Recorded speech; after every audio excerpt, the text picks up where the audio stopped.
Hello, gentle viewer. Thack from Thack Ironworks. Welcome to my Hobbit hole. We're several videos in. I have no idea what the count is now into the making of the Hobbit hole. We have recently, one of our recent videos would have been the inside of the door here, where I had my friend Victoria from Ukraine helped me design this, and I had sent her some ideas as she designed this Art Nouveau piece, and that was the inside. That is the feminine of our door. The outside, I wanted to do something different. And interesting story, I was approached by a guy two and a half years ago now, who wanted to come. He was in school for blacksmithing and wanted to do an internship with me, and I thought that sounded like a reasonable idea. And I thought at that time, I had in my mind that I've been wanting to build this Hobbit hole for like probably 30 years, and it was just something I never got around to. So I got thinking, it'd be a cool project to have a student come in and actually design and build hinges for a Hobbit door. That'd be, I thought, just a pretty cool thing to put into your portfolio. Anyway, long story short, I thought that I would do that, so I suggested that to the student, and he thought it was a good idea as well, and he was supposed to come that summer. Then COVID hit, and then it kept on going. The next following year, we thought he would come back that year. Again, COVID didn't allow him to come from the States up here to Canada to do that. But now, year 3, we finally have got this whole thing built. In the meantime, it was the start to get me building this Hobbit hole, and I spent the last 2 years working night and day on this thing, and now have got it to this point. And finally, we have my student who's coming in and is going to do an internship and build the hinges for this door. So let me introduce Casey Hagen, and I'll let him tell you a little bit about himself. Hi, gentle viewers. I'm Casey Hagen. I'm a recent graduate from the American College of Building Arts in Charleston, South Carolina, where I took a blacksmithing degree. So when I contacted Zach, we went back and forth about a couple ideas for the door, and worked together to come up with a collaborative design that I think really goes for the masculine that you were looking for, and really allows me to push myself out of my comfort zone and make something bigger than I've made in quite a while. So looking forward to getting started and showing you guys what it looks like. So here is the basic design for the door. We have an official CAD design that we both agreed on, but at this point I have taken on the temporary door and drawn a rough facsimile of what the design will be, so I can lay out the parts and line them up in position on the door itself. So today I set the center hole, made sure I was good with all the outside dimensions as we move around the door, and then put in the rough arcs for all the curves that move around. The 2 outside straps will be the supporting straps, and they'll hook onto these 2 pieces that Zach has already built. And the 2 inner straps work more as iron did in the Viking Age in England, where they put as much on the door as they could just to keep people from battering through it with axes. So these and these come together to make the design around the center pupil. This is the dragon's eye. So the whole thing will come together to form a dragon's eye. Here's the light glint, the pupil in the middle. Here's your iris, and then your eye socket that moves out here. We'll have some decorative hardware all throughout the piece, adding to the design, hopefully not detracting from the design. And all the way over here, we'll have our pull ring that will allow the door to easily be opened by anybody from 6 foot to 4 foot tall. So that shouldn't be too much of a problem. There's also been a request from Thack to put a lock on the back of the door. So I just did a large lock to finish off my school, so I'm looking forward to doing another lock. This one will be a flush mounted lock that'll mount on the back of the door with a keyhole, probably somewhere in this area here.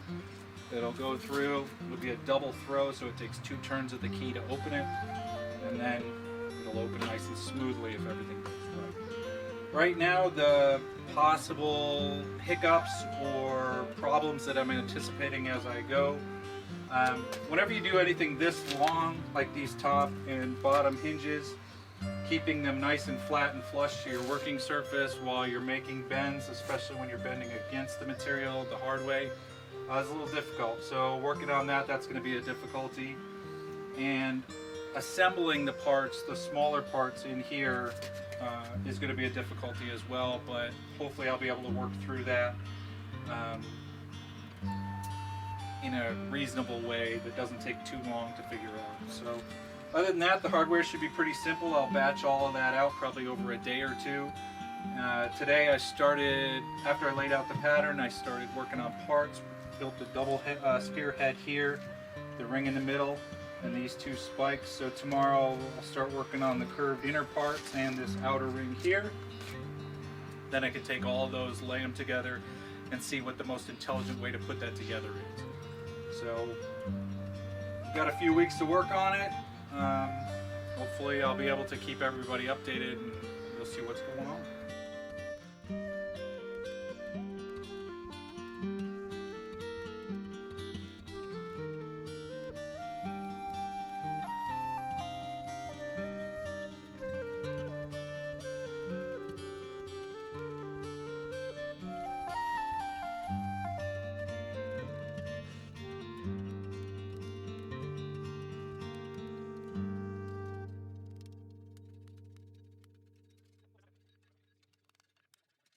Okay, so what you see here is the parts that I have already made over the first couple of days here at the shop.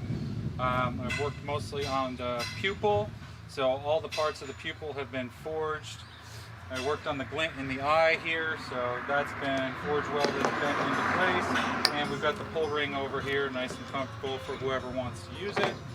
All of these parts will be put together through electric welding, and then the piece as a whole will be assembled onto the main door. Right now, as I move through the next couple of days, I'll be forging out the long tapers here that attach to each of the top and bottom straps, and then the parts here for the middle two as well. Then I'll work on the smaller ones. We'll attach those all together so they can all be flattened out and fitted to the door as a single piece. So there'll be 4 individual pieces here. Once that's done, I'll work on all the spot hardware. In the original design, there's a lot of round bolts and square-headed bolts. I'll have to forge all those out so they can be installed into the door to hold everything in place. But other than that, things are going well, and see you next time.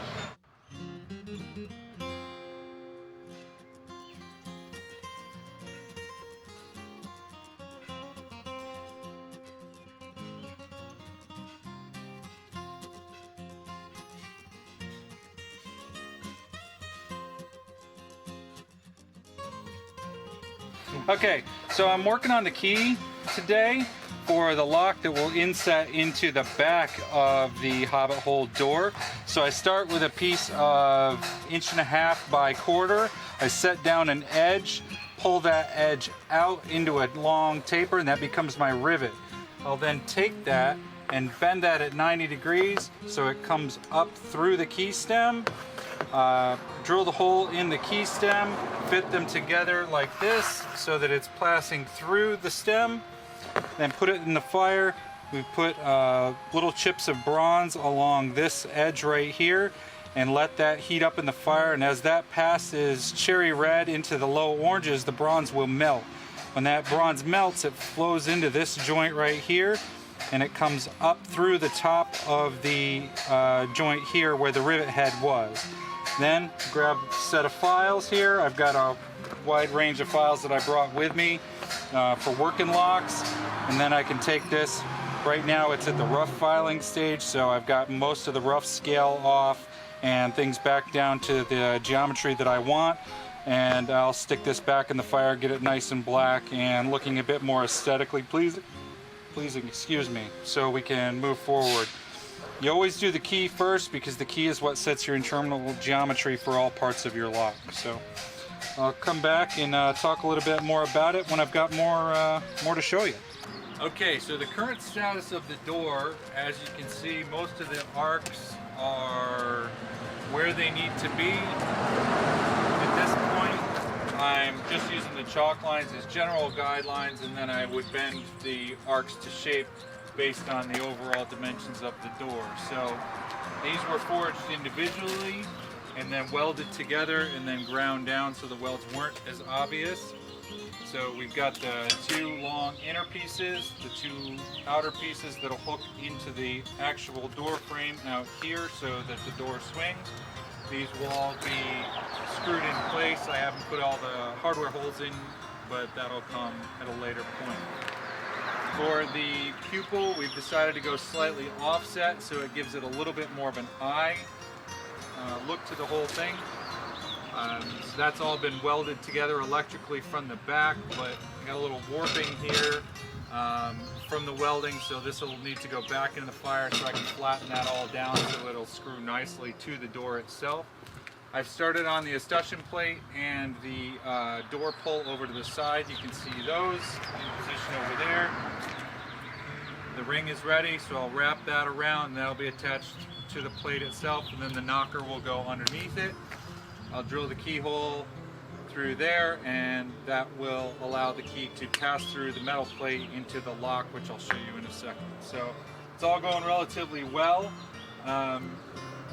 Keeping a nice rough hammer texture on the whole thing so it looks more hewn and kind of handmade. Takes away some of the too smooth, too fabricated look to it. So overall I'm pretty pleased, and it's coming along at a pretty decent clip.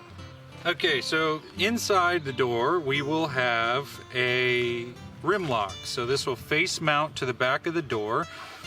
This part here will be against the door. You'll be able to see all the workings of the door as the key operates on the inside. So as the key rotates around the inside, around the keyhole, the key will come around, push this up, slide forward, and then latch. What will latch this on the other side will be a lever, which is just the opposite of this lever here, which will latch into this little notch right here. Both of those will be held by springs, which will attach to both of these plates here. All of this hardware is just temporary while I get everything working nice and smooth, and this will all be riveted in place. So it's the first of this style lock that I've done, and it's coming around quite smoothly. I'm enjoying doing it. I like lock work as it is, but it's big, it's beefy. As you can see by the size of the key, we have to make sure that we clear all dimensions on the inside, and then everything has to be nice and smoothly operating so that it will require minimum maintenance throughout the life of the lock, which when it's done should basically last forever. So that's coming along well. I've been mixing my hot days with my cold days, so the lock work is mostly cold and the framework is mostly hot. So as we go, each little bit comes together. You've got your hardware and your rivets, so it'll all mount to itself and the doors. Okay, morning of the install. So let's see how this all comes together. It's 8 o'clock, the sun is shining in here. It is super hot already. This is not going to be fun. So, Casey, what are your thoughts? So we've got everything set up so that we can place it on the door. Once we get it locked down in place, we'll determine the position for the pull plate and the keyhole, and we'll work from the outside in, and we'll get everything lined up and then installed, and we'll have fish come through and close the final joint when we're done, and we'll have an operational door. Let's see what happens.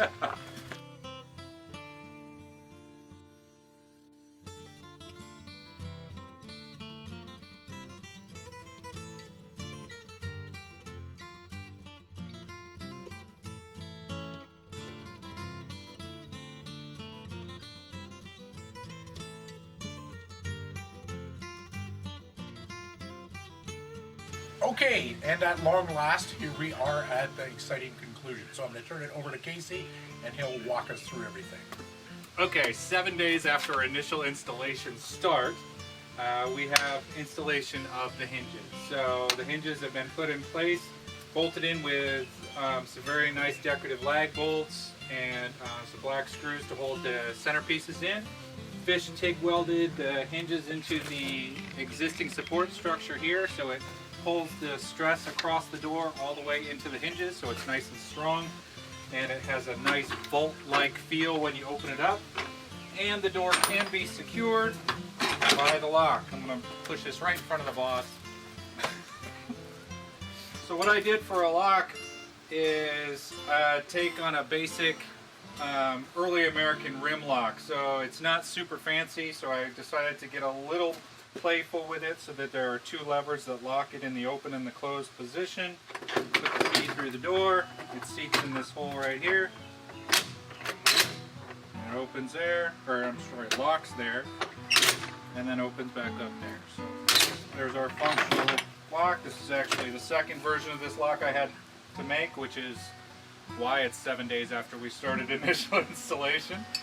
And there we are. It's got a nice pull handle here on the skull so you can secure it while you're inside as well. So functional. I like the way it looks. Everything's disassemblable, and the key is nice and hardy, and I think it fits the whole, aesthetic of the two sides of the door pretty well. Yeah, and that's exactly it. I did this one, you'll remember this past winter with Victoria from Ukraine, where I reached out to her to do a very feminine Art Nouveau style, and I was really pleased with what she came up with here. And then we look at the juxtaposition, very masculine, and I really like the whole yin-yang effect of the two sides of the door, that you get a completely different atmosphere. I'm going to do something then, sorry here, probably the way with these pieces here, I'm going to do something to incorporate this together. So I've already got ideas percolating for that, and somehow I'll tie it together that it makes it all work.